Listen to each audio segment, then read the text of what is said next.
it before, I'll say it again, how grateful I am that I could take a week off and go with the family to a place like Disney World, or in fact, take a week off and go anywhere with the family, with the absolute confidence that the parish is well taken care of, that there are people in this parish that will take care of the daily running of things, that there are people who will do the services while I'm away, and will do so not just as a second best, but are very skilled and able and will do a wonderful job. That I've got a people's warden who will take care of any pastoral needs in the parish as they arise, and that I've got colleagues who I know that should a pastoral need arise that requires a priest, will step in and do the ministry not expeditiously but thoroughly, and will be pastorally caring and loving as required. I'm really grateful for that. And so I could go away for a week and let that stuff go, believe it or not, and not be anxious about it. And mostly I could go away not being anxious about furnaces and leaky roofs, though I must admit that whenever there's a rainstorm, I get concerned. I'm not a holy person yet. But there's something that I just cannot turn off on vacation, and that has to do with sermons. I think there's lots of ministers like this, that we see sermons everywhere, no matter what we're doing. And I got to tell you, if ever there was a place for sermons, a trip to Disney World is a place for sermons. And so I hope you'll excuse me. I'm not going to do this for months on end, but I can't not, this Sunday back, refrain from talking about Disney World. One of the first things I'd like to say, we've just come off Easter season. Well, we are in Easter season, but we've just come from Easter. And one of the things about Easter is telling the story and people sharing their excitement. The women go to the tomb on Easter Day, and they're so excited by what they've seen. And one of the things that I thought was really neat as we prepare was all the people we've been talking to who have been to Disney World and who are excited in various ways about their trips and have given really welcome advice and sharing their experiences, really helped us enjoy our trip even more. There's a gospel story for you right there. Like whether it's Dave, or Cheryl Short, whoever, you've shared your experiences with us, and it really has enhanced our experience. So in a small way, and I don't mean this to sound too cheesy, though inevitably it is, you were with us on our trip. And also the people who left phone messages wishing us a good trip and safe trip and all the rest of it, really appreciate it. So I want to share a little bit about that, and these are initial reflections and a sermon based on initial reflections. I want to start with the trip itself. For me, this is first person. Annie was a first trip in an airplane, so there's also some excitement there. Ben, of course, being the older, wiser brother who's been on an airplane before, he's jaded, but it was exciting for Annie. But for me, it was a novel experience, to say the least. One of the things that I have said to many people, and I think I've always said it in a way that people pick up my intent. People often ask me what it's like to live in my body because of the MS. And it's impossible to describe. It really is. In some ways it's not as bad as one might think it is. In other ways it's worse. And so one of the things that I've said is I wish that all my friends for one day could live in my body and just understand what it is, understand what I can do, and also understand what I can't do, and understand what it feels like. There are people, many, many people who live in far worse physical circumstances than I do and have a much more difficult time with than I do. But at the same time, living inside my body is very real, and it is most often painful, from a little to moderate. And it's certainly awkward and inconvenient and frustrating and all those things. And what I have done over time, and you have noticed it, whether you've consciously processed it or not, you've noticed it, is I've adapted my life in the parish and at home in such a way that I can function as close to normal as I can, given the limitations, obviously, particularly with the walking. It's kind of strange, I'm seeing people much older than me, and in some ways more frail than I, who can do something that I can't do very well at all, and that's walk. It seems so simple, just lift your leg, move your foot. But it's an incredibly complex action if you start taking it apart. My brain just isn't telling my body how to do it anymore. And that means a lot of things. In my environment, you can tailor your environment so that it's as easy as possible. And that includes things to grab onto, it includes knowing where the furniture is, it includes scooters and walkers and all sorts of other stuff. But when you're in a new environment, it's very different. And I'll tell you, flying on an airplane, it's the first time I've flown since not being able to get myself around. And boy, was it different. I'm not big on humiliation, but there were parts of this trip that I found humiliating. One of the things, they've got this thing, and I'd never heard of it before. Perhaps it's just as well that I had not. It's called a Washington chair. Now, one of the good things about having my level of disability is you go to the front security and customs and all the rest of it, and you tend to be wheeled everywhere. And especially if it's in an airport that you're not familiar with, the person who's wheeling you knows where everything is. So things are much easier in that sense. But when you get to the airplane, my walker was too wide for the aisle. Clearly my scooter is not going in an airplane, it's going in baggage. And they've got their ways. Boy, do they have their ways. And one of the ways they have of getting into your seat is called a Washington chair. And I don't know why it's called a Washington chair. I'm going to look it up because I want to know. And what it is it's sort of like a teeny tiny wheelchair that's narrower than this table here. And it's got a platform for your feet. They put your feet up. They strap your legs together, because what they're going to do is going to get you down the aisle of the airplane. And then they put your arms in, cross over with a shoulder harness, and put a lap belt on. And I would bet that when they restrain a troublemaker, they restrain them in that chair. No, probably not, because it doesn't stay on the airplane. And then what they do is they sort of wheel you, sort of carry you over the threshold to the plane, wheel you around corners and bump, and all the rest of it, and you got to squish yourself, and eventually get you to your seat. Now, maybe if I was a more psychologically intact person or emotionally or spiritually mature person, I would say, oh well, such is my lot in life. But I'm not that mature and I'm not that spiritually evolved, so I found it a humiliating experience. Everybody, I will underline this, everybody who helped us, helped me, they were wonderful. They were truly wonderful. I'd like to take them all in for a beer. I'm not going to, but I'd like to. But they were wonderful, but still humiliating. The last flight, the final flight to come home, I said to the flight attendant, when they sort of trussed me up and carried me in like Thanksgiving turkey, maybe I should go to die. I said to her, honestly, I wasn't going to cause any trouble, And so she laughed, and a redemptive thing for me was the very last flight. The plane was small enough that I could actually get myself off of it. So that was good. But it was hard, And I was thinking of sermons, and one of the things that I've tried to do over the years, as my level of disability has increased, is use it as a springboard for prayer. I know many of us do that, like we use our life and our life experiences as a way of praying for others. If there's a difficult situation at work or financially, we use our circumstances as a way of triggering prayer for others. And I've tried to do that, with my hands being numb and not being as functional as they used to be.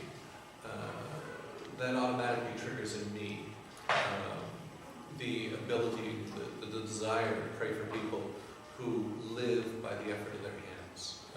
Doctors, people who care for others, using touch, nurses.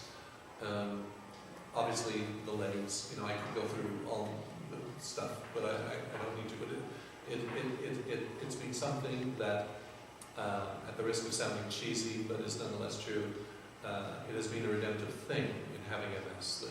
as the disability progresses, it has helped me grow spiritually in that way. Though there are other ways that are less difficult. But I found it difficult this time. I found it difficult. I'll work it through, but some of this was just simply awkward. And part of the reason why is because of the contrast I was feeling between what I was experiencing in a physical and a practical way, and where we were going, and what we were going to be doing when we were there. Like, this was all about fun for all of us and family, and having a good time. And it was very difficult getting to the place of a good time. You know, think Good Friday and Easter, not on the same level, but there are parallels here, and parallels in my life are parallels in your life too, you know, if you look at it. So there was that. Then we arrived at our hotel, and this is going to sound discongruous, but I really do know what I'm trying to get across. One of the things that I work on with people when we're working on faith issues, and I'm going to be dealing with it with the youth group in the next little while, is a thing that's called Christological archetypes. A Christological archetype is an image or a picture or a story in the Bible or not in the Bible that points to the Christ that is to come. So, for example, King David in the Old Testament, that was long, long before Jesus, but his kingship was a reflection of the kingship of the Christ who was to come. And in the New Testament, Paul refers to the old Adam, for as in Adam all die, and so in Christ shall all be made to live. The old Adam is an archetype, representative of the Christ who is to come, and the redemption that's going to come. So there's this thing called Christological archetypes, and there's Christological archetypes all throughout our environment. You know, images of what is yet to come, if we can see them. Some people say seeing is believing. What I say, and I'm not unique in this, believing is seeing.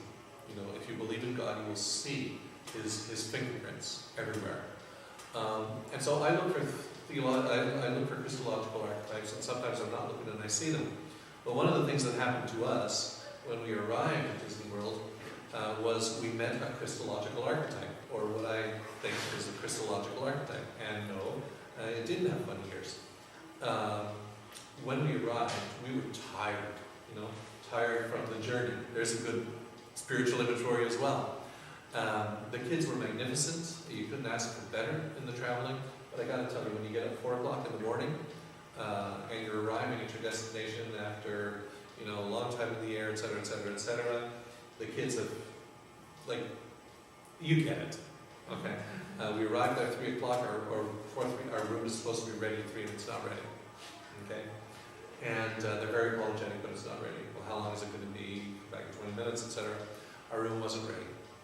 Then we met this person called Cassie. It would be nice if you met Cassie. I think you would fall in love with Cassie. Cassie has a cute accent apart from everything else. She's from New Zealand and Australia, and she's just charming. She's a lovely person.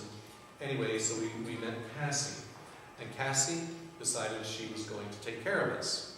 And I don't know whether it's just because she likes us, or just because it's her job, or whatever, or a combination, but she took it upon herself to take care of us. So she went and checked out our room, which wasn't ready. So she changed us to another room, which was a better room. Our room had been fronting, the original one had been fronting on the parking lot. This one was fronting on the back, so our veranda was looking out at zebras and giraffes and antelopes and pelicans and all sorts of other stuff. It was absolutely lovely. Except for one thing, there was only one bed. Now I gotta tell you, even if you get along really well as a family, it's just not going to cut it. So having been in the second room and having had our bags delivered to the second room, and having used the bathroom, because don't forget we were in the air most of the day, Marie went back to Cassie and said there's a problem, and said what the problem was, because you see what Cassie wanted to do was put us in a handicap accessible room, which it was, but it wasn't handicap accessible plus family of 4.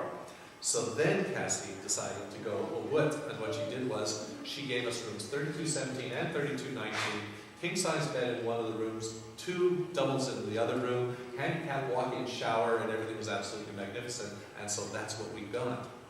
She fixed things. She was a Christological architect. And I do not want to equate in any way this with the sufferings of Christ or the sufferings of the world.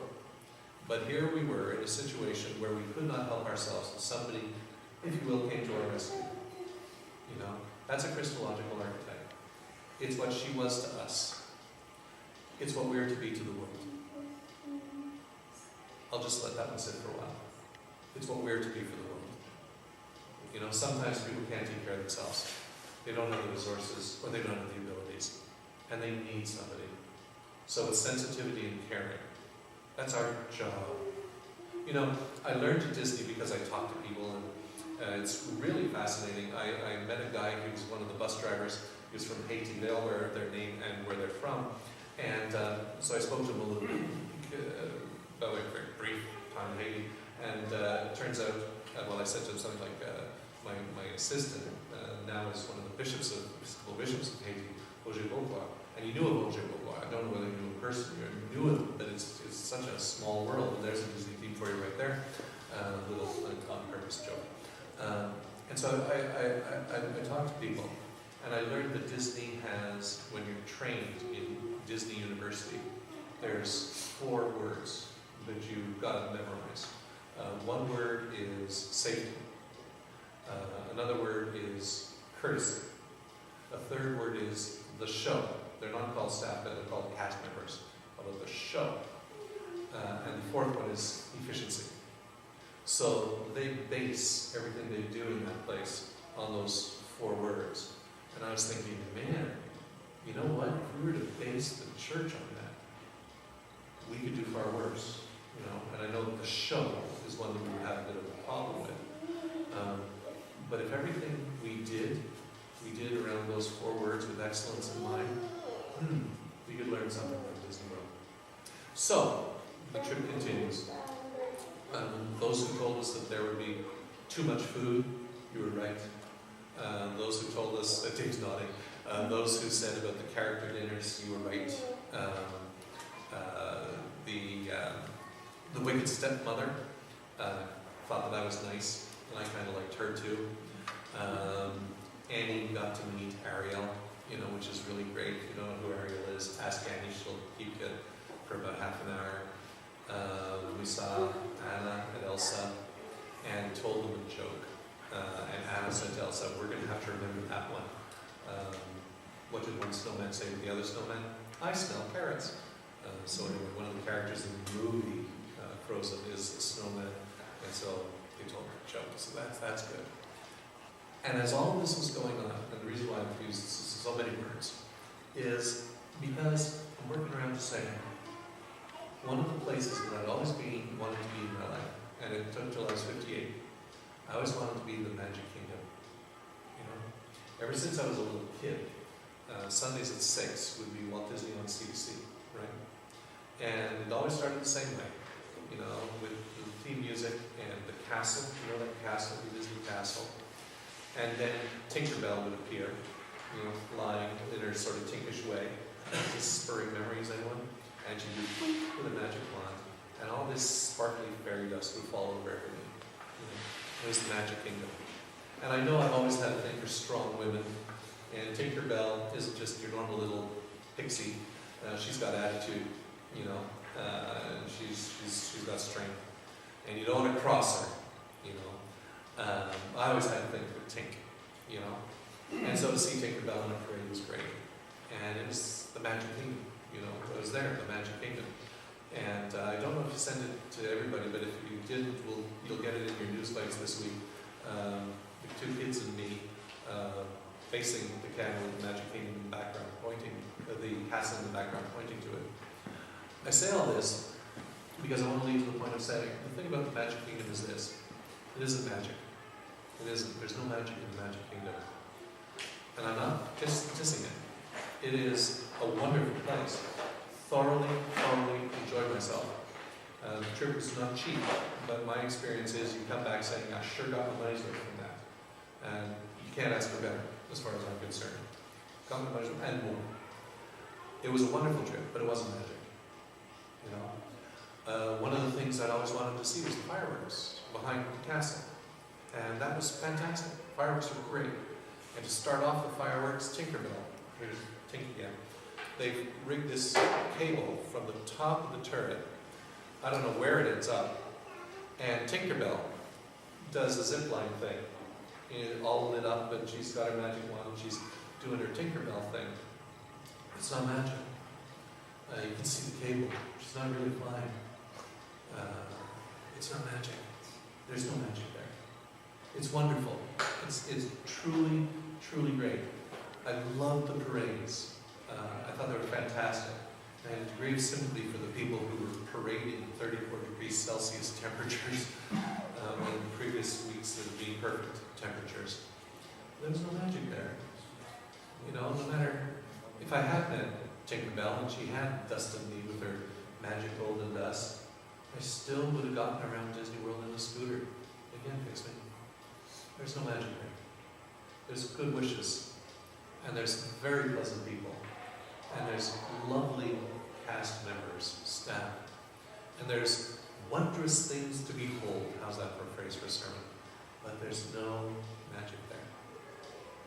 It's founded on the desire to create a better place, a better planet. I don't know a whole lot about Walt Disney and his personality.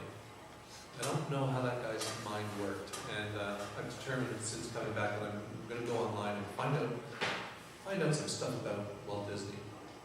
That his vision had something to do with creating a world, and I'll put it in my jargon, not his, but a world where, well, a world that was whole, where people cared for each other, and where things were good, and where the planet was healthy. You remember that song, It's a Small World? You know? That was his vision. And I would say the Magic Kingdom and Disney World, it does a pretty decent job of creating a vision, if you want to see the vision, if you want to catch the vision. And it's almost like it's a little bit contagious.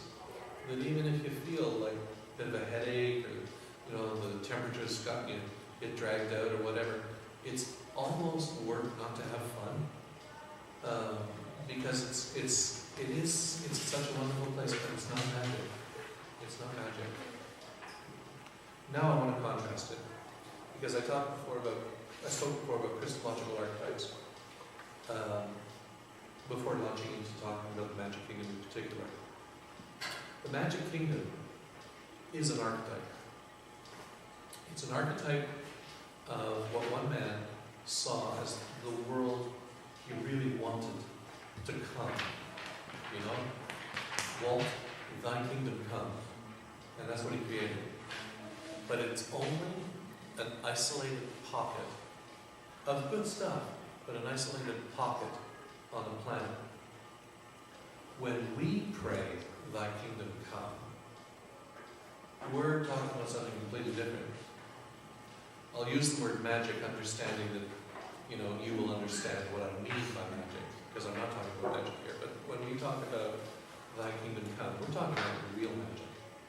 We're talking about the stuff that truly transforms, and not just a few thousand acres in Florida, good though that is. But we're talking about the transformation of the planet. And not because we put up fancy rides and amusement, but because our kingdom is based on the transformation of the human heart.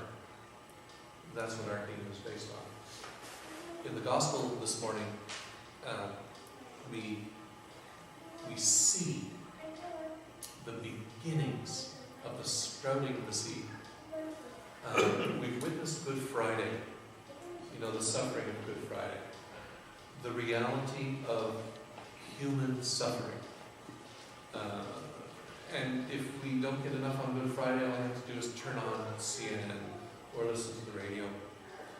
You'll have your fill of the reality of human suffering and just the incredible cruelty that people can inflict on one another. Recently I was asked, well, why are people mean to each other? You know, it's a good question, isn't it? But we are. So we saw that on Good Friday. And then we see something different. Something just beyond description different on Easter Day. We see an empty tomb. Right away we don't right away see the presence of something. We see the absence. And what we see is the absence of a corpse. The corpse is gone. The corpse is gone. And then some women have a vision, an apparition. No, those words are the wrong words. An experience, because it's not magic. It's not an apparition or vision. It's an experience of a risen Jesus who they identify because they're called by name. And their excitement at that point knows no bounds. And from then on, what you see is, it's almost on a cellular level. Just one after another, multiplying. For about 40 days, it's Jesus that does the multiplying. It's also almost like he has to tidy up some loose ends before he goes. And that's terrible theology. But it's almost like he has to tie up some loose ends.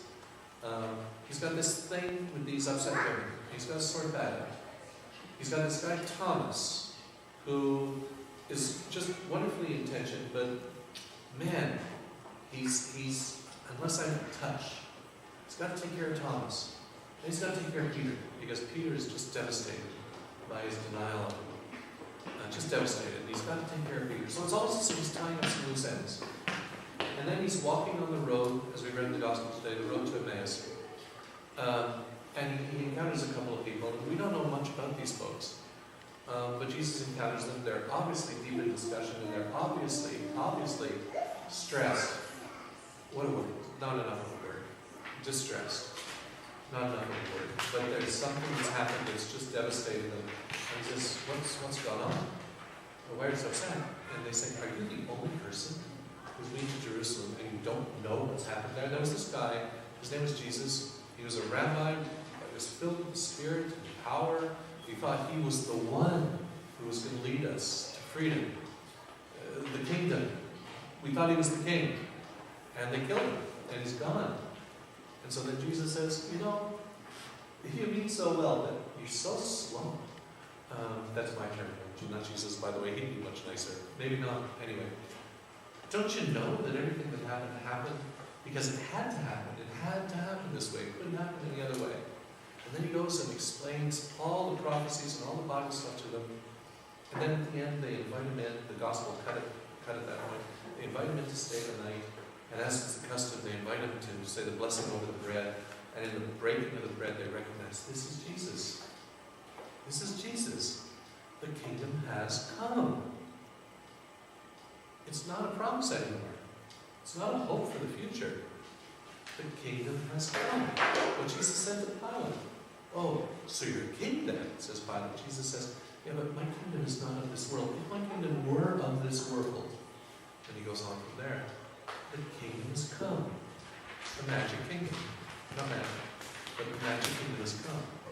And it's not a kingdom that's going to be located in a couple of thousand acres near Jerusalem. It's not like that at all. And in fact, when you think, well, I won't go there, I'll go there in another sermon. In the Temple of Jerusalem, parallels. But when you think of it, well, that's, when you think, the kingdom, it started in Jerusalem, but it started to reproduce in an almost cellular fashion. And so within a couple of hundred days of Easter, a small band of disciples who would gather together for prayer and in fear and in mutual support had grown to thousands. And within a couple of years, it had grown to tens of thousands. And it was because God's kingdom had come. And you know what? There's no Tinkerbell in God's kingdom with a magic wand striking you with fairy dust. It's not like that. It's going to make everything magically right. And I doubt very much if I'm going to wake up tomorrow and be able to walk again. Though that's within the scope. But I've got to tell you, the kingdom is magical. Because I've seen it. I've seen it transform lives. I've seen it change hearts. I've seen it heal souls. And I believe heal bodies as well. And you know what? We are all called to be citizens of that kingdom. We're all called, like the staff at Disney World, not to be staff, not to be passengers, but to be cast members. Isn't that cool when you think in that way? We can call ourselves disciples, and that enters into our theology and our Christology and our ecclesiology in all sorts of nice ways. But I like that phrase. We're all cast members. Whether we're sweeping the streets, or whether we're Tinkerbell at the top of a float with a magic wand, or whether we're Ariel at a really neat lunch, or whether we're the guy who goes into the bathroom and asks if you can give me a hand steering into a cubicle because I'm on a scooter. We're all cast members. And the job of the cast member is to make the experience transformative for the guests. The job of the cast member is to make the experience of others transformative, as through our lives and our witness, our behavior, as we do it, we point to the truth that the kingdom has come. Look at me. We're supposed to be able to say this. Look at me. Look at you. Look at us. And you will see that God's kingdom has come. Disney's Magic Kingdom is a really, really wonderful place. And you can have all sorts of absolutely fantastic experiences. But for me, the best thing that it did was remind me of and point me to the reality that God's kingdom, which is here and now, is transformative and transforming. And man, I'd love it if everybody had that experience. Now let's pray. Amen. God, thank you. Thank you for all the grace and gifts that you give us. For the hope that you give us as we look at and live in the circumstances that surround us. Thank you for glimpses of your kingdom, or even archetypal images of it. Thank you for people with whom we share the story and share the glory. God, we pray for your world, in which there are so many people who are damaged and hurt, who are victims of oppression, pain in all its forms.